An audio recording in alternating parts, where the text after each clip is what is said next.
am trusting lawmakers to pass the pay-up policy for gig workers because we are not disposable and should not be exploited. We feel that our input has not properly been considered or included in this legislation, and we do not support the pay-up proposal. Well, there it is, the battle over pay-up legislation to give all app workers in the city a minimum wage.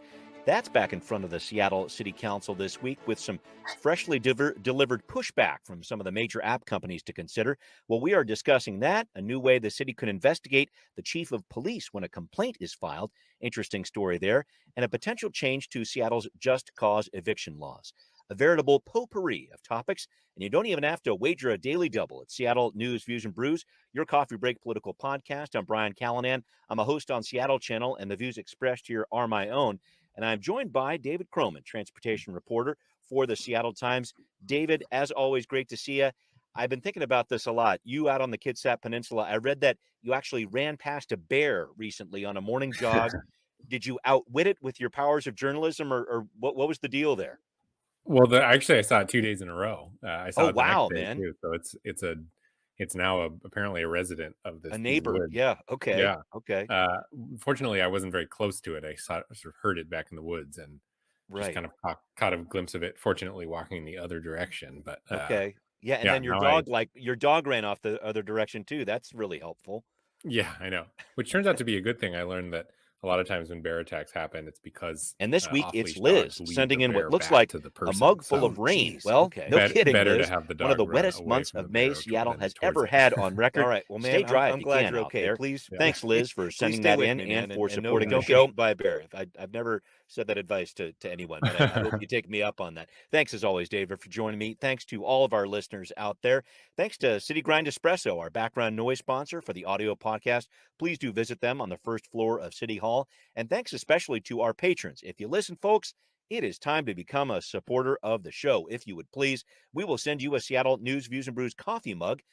That goes to our $10 a month supporters, and you get a special mention on the mugshot of the week. This week it is Frances with her pet parakeet in the background, I believe. Frances, thanks for giving the show wings. How about that? Everybody else, be cool like Frances. Help out. Support Seattle News, Views, and Brews on Patreon. We are on Converge Media too. The video of the podcast airs on Converge Wednesday nights at 7.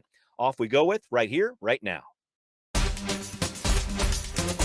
Well, it's crunch time for the pay-up legislation in front of the Seattle City Council this week, talking about gig workers here. The Public Safety and Human Services Committee taking a look on Tuesday at this measure, which would guarantee a minimum wage to all the app-based workers out there in Seattle. Tens of thousands of them, 40,000 is what I understand from the city figures here. And David, the big amendments I'm seeing come down the pike on this are from Councilmember Peters, and he's taken up this line of reasoning from the app companies that these management network companies, the MNCs like TaskRabbit or Rover, the dog walkers there with Rover, they shouldn't even be part of this legislation. Now, Councilmember Herbold, who sponsored this and has been working on this for more than a year, would say these companies have been at the table. Letting them off the hook, essentially, would turn into a loophole for them so they wouldn't have to pay a minimum wage. What do you make of this battle that's going on right now with regard to gig workers inside the city council? Yeah, I mean, I think it's part of the complication of legislating the gig economy generally, because which is changing all the time. Yeah, right. It is at once a sort of shared model, which is this sort of independent contractor, people kind of dropping in and out of the platform. But then at the same time, it's also these companies that do very different things. And so kind of when you distinguish them as gig companies versus when you distinguish them as, say, a taxi company or a food delivery service or a dog walker, I mean, you could kind of, slice this hair in a lot of different ways. Mm-hmm, mm-hmm. I guess just in looking at this, I'm trying to figure out what happens next with the council on this piece, because I'm not quite sure if it's going to be a situation where we're going to have this fight back and forth, if these MNCs are still going to be part of the legislation or whatever else. But I think a concern for the companies, if the council, I'll just go down this path. Let's say the council were able to pass legislation that did not cover MNCs. Wouldn't you think workers would be incentivized to go towards other companies like DoorDash or whatever else that would have that minimum wage, et cetera? Yeah, maybe possibly. I mean, that makes me think of one of the impacts that I've heard from the minimum wage, the Uber and Lyft minimum wage in Seattle, is that drivers don't want to take drives that are going to Bellevue or going to Bellevue.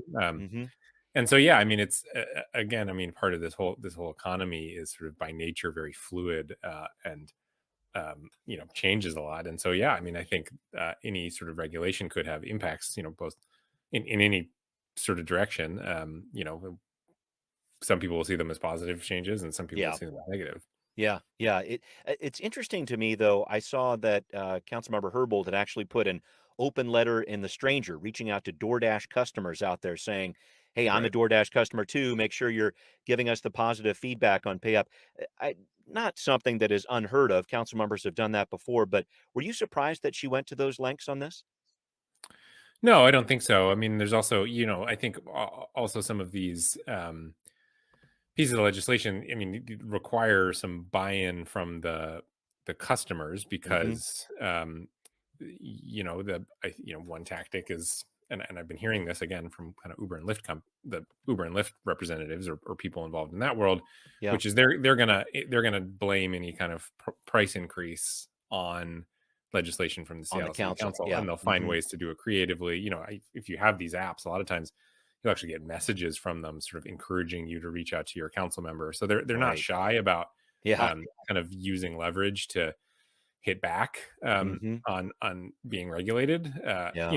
Even if the explanations for why the price is going up are not directly tied to the Seattle City Council, they'll Yeah. make that connection. And so, Yeah. getting buy-in from the public and basically being like, hey, we're trying to do this thing. Here's why we're doing it. It'd be great if you could back that, even if you hear from these companies that the cost of your delivery goes up. Right. Um, so yeah, I think it requires sort of public buy-in, Yeah. for people being okay with that. Yeah, we'll see what happens with that one. I think there's still a few more battles ahead for the council on that. I know Councilmember Herbold had wanted to pass something in the month of May with the full council vote. Not quite sure they're ready for that yet, but we'll keep tabs on that. I did want to mention a few other things. Moving along to matters regarding the SPD here, that hiring plan with bonuses, et cetera, that we've been talking about on the show. It'll get a full council vote this week. It came out of committee, not unanimously. Expect a no vote from Councilmember Mosqueda at the very least. But there's another issue of police oversight on the Public Safety Committee this week to establish a process for investigating complaints that name the chief of police. And just so you know, folks, Interim Chief Diaz is not involved with this directly here. It's a very interesting piece. We might have touched on this earlier, but it's fascinating. It's fascinating to look through this because the city is, as I understand it, and what I've heard from Councilmember Herbold on this, it really doesn't have a good system set up when complaints come in specifically naming the chief of police. The mayor's office is in on this too. The office there working on this legislation, presenting it to the city council this week. And they're trying to answer some big questions with this legislation, like what's up with the investigation of using tear gas in 2020 after the city council set a ban on that? What about the misinformation, the ruse used by police that the Proud Boys were coming to scare off some of the protesters there? Why did the chief lie about a dispatch error regarding that ruse here? Some really heavy stuff here, David. What do you make of this legislation here with the idea of trying to investigate the chief with some more civilian oversight? I think you kind of hit it on the head, which is really the last 2 years happened, Mm, and specifically 2020. I mean, there were a lot of questions regarding Carmen Best specifically, yeah. which is, you mentioned the ruse, but then there's also the text messages of hers that went missing. Yep. A lot of people wanting answers to that. There was, for better part of a year, people were wondering how the decision to abandon the East Precinct came about. Right. There was, and then, we have some examples of, there's sort of chain of command questions, like there was initially the officer who grabbed, the pink umbrella incident in those Yes. Right. Right. protests. Right. Who made the Initially, call there's to the do off, that? Yeah. Hmm. yeah, someone had this pink umbrella, an officer grabbed it. That kind of set off this whole little kerfuffle that then blew up into something much bigger than Yeah. it probably needed to be. And so then originally, the kind of frontline person was recommended for discipline, but then the chief sort of moved that to the supervisor of that person for giving the order, and then the supervisor of that person then, I think, sued actually, Yeah. Hmm. as a result, and I think named the chief at the time. So it's Yeah. this really kind of thorny thing around, like, Hmm.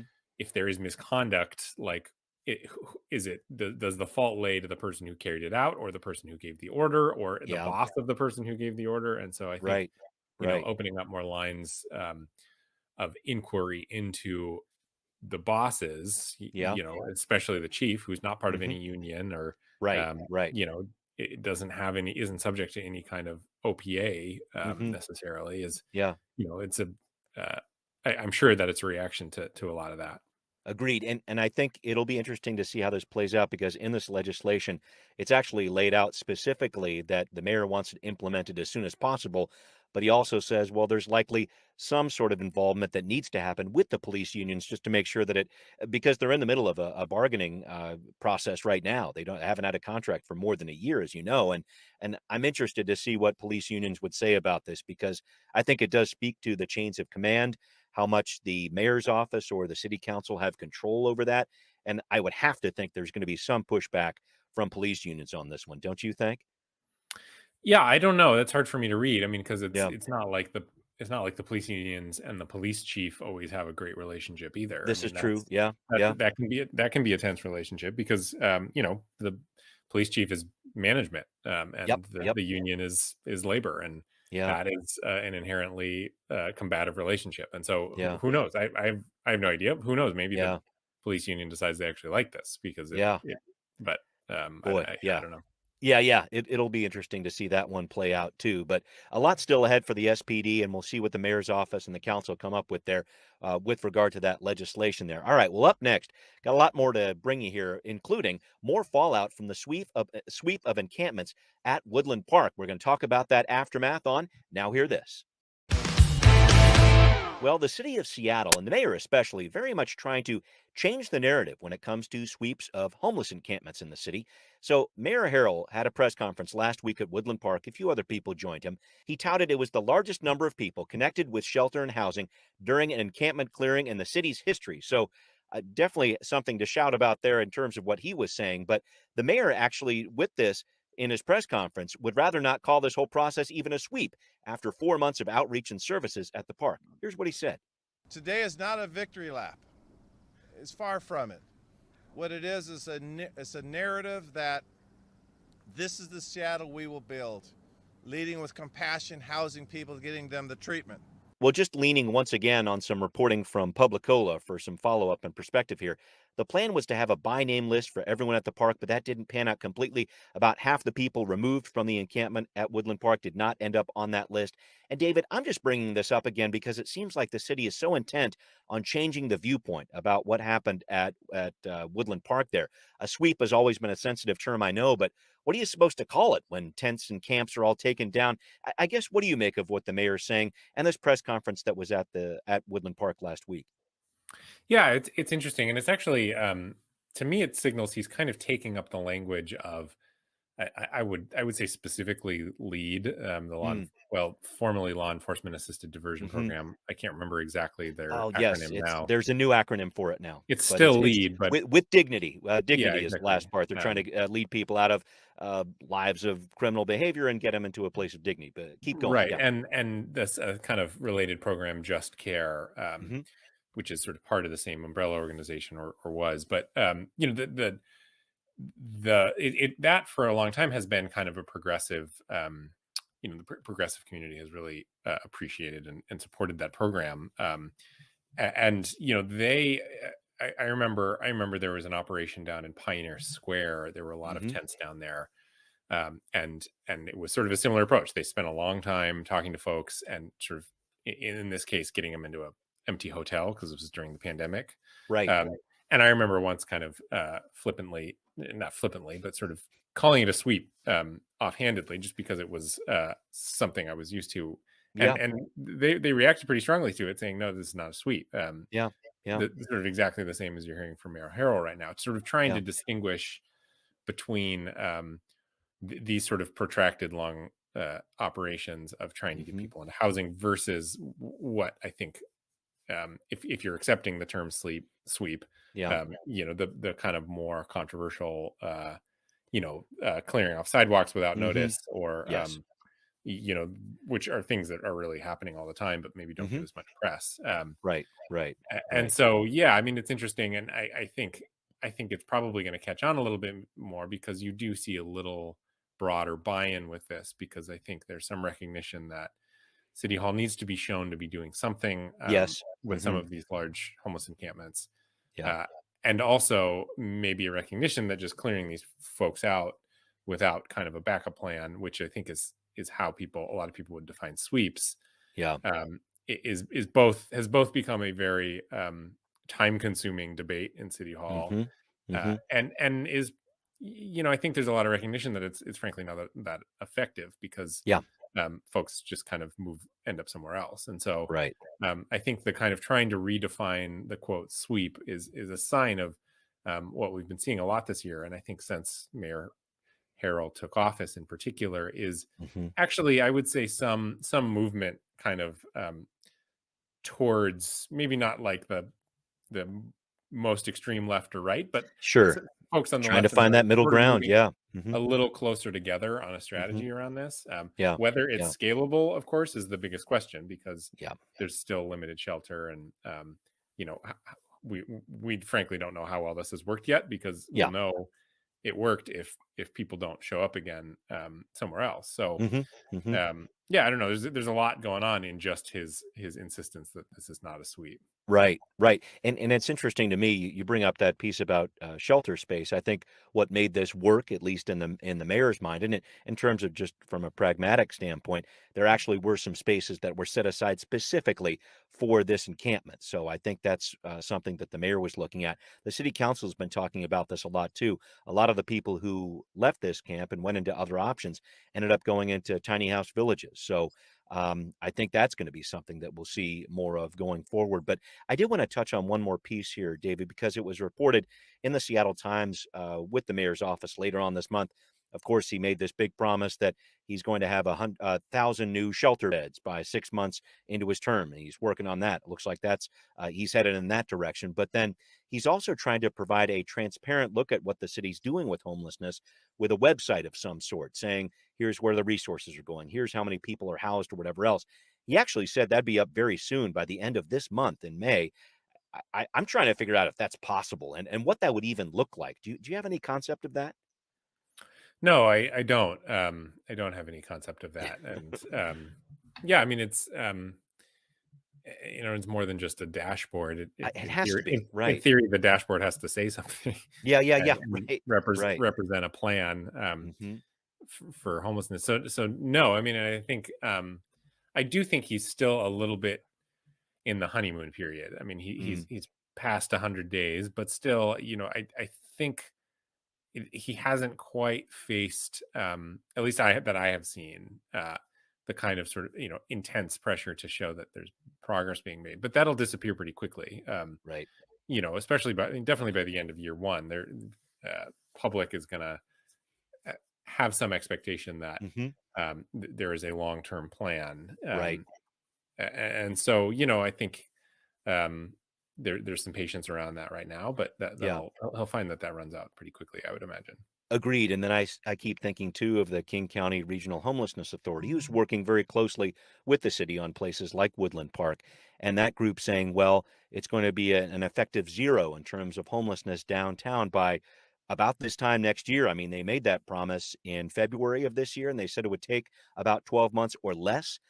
I'm really interested to see how that pans out and how the city supports the KCRHA or not in the months ahead. But you're right. I think the honeymoon is going to be very short, and we'll see what both of those agencies, the mayor's office as well as the RHA, does in the months ahead. All right, I did want to talk about another issue that is facing the council this week. The full council actually voting on this, tweaking the council's just cause eviction rules. This, sponsored by Councilmember Sawant, has the support of Councilmember Lewis, but a no vote coming out of committee from Council President Juarez and an abstention from Councilmember Nelson. And here's one possible reason why, folks. It's incredibly confusing from a legal standpoint. I'm going to try to give you some background here. So March 21st, a case in front of the Court of Appeals. The bench ruled that the so-called 6-month defense set up by the city violates the Constitution because it doesn't let landlords verify what tenants are claiming in these cases, that they have a financial hardship.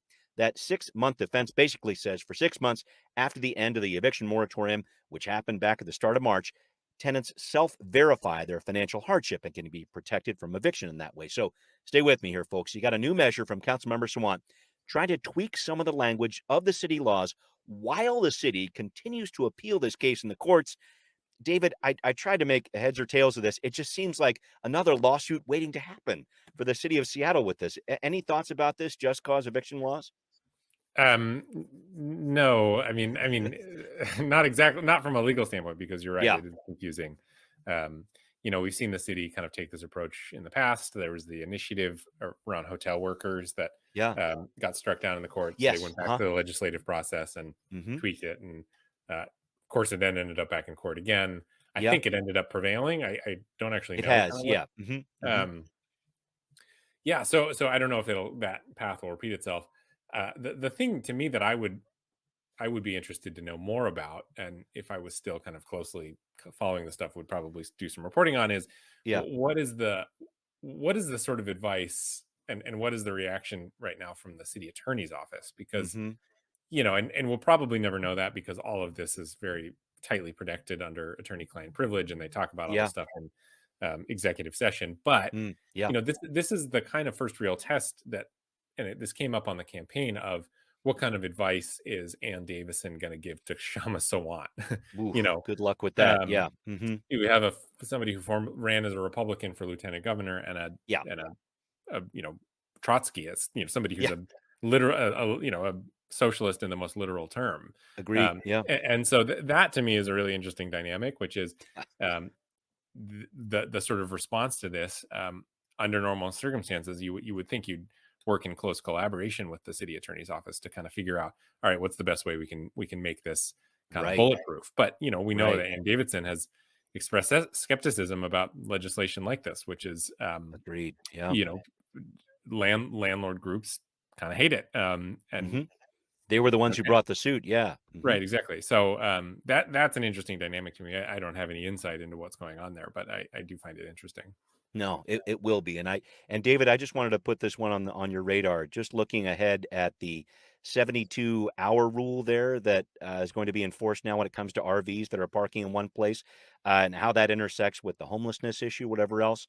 That's going to be a big one, because the mayor says he's going to be really enforcing that going forward here. And I wonder about some of these different changes that are going to be happening at the city level when we talk about homelessness, when we talk about eviction, and all these other issues as well. So we're going to keep an eye on that. But up next, we're going to talk about the story behind a continuing crisis of traffic deaths in Seattle. And what are city leaders doing about it? Well, it's coming up on Transportation Talk.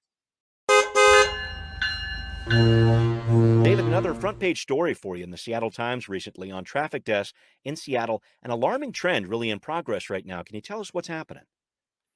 Well, I mean, we've known that the last couple of years have been really bad for traffic deaths across the country, for a lot of reasons, and Washington State and Seattle really haven't been exceptions to that. The fortunate side is Seattle, compared to some of its kind of sister cities, you can say, like Portland or Austin, actually has fewer deaths. But after a year that was, I think, the highest since 2006 of number of deaths in Seattle, we're already outpacing that. There are 10 people have died on the roads this year. There are eight people had died at this point last year. And I think people really started talking about this more because there was a cyclist, his name was Ganhao Lee, who was hit and killed in Soto a couple weeks ago. And Soto in particular in the industrial district is notoriously unsafe. Since basically, as far as you can go back with the data, it's the least safe neighborhood in Seattle for people, especially for people walking and biking. And so I think there's more pressure on the city to kind of show that they're working on this. Councilmember Morales has really started to take this up in a way that she probably hadn't before, of saying, there's the famous Seattle process that people joke about, but she's now making the argument that process is actually kind of killing people, that there are projects in Soto, like for protected bike lanes that are not moving forward as quickly as she'd like. And therefore she's, pushing hard to actually move it forward, and pointing to this most recent death as a reason why. And we will see what happens there. She's talking a lot about Vision Zero. She's talking about a lot of the programs and trying to hold a few more council members' feet to the fire here. But David, I'm sorry, we need to wrap up the show here. And I wanted to make sure I asked you one question as we were flirting with 70 degrees here in Seattle over the past couple of days here. Did those tomatoes actually get in the ground? What can you tell me? What's the report? What do we got?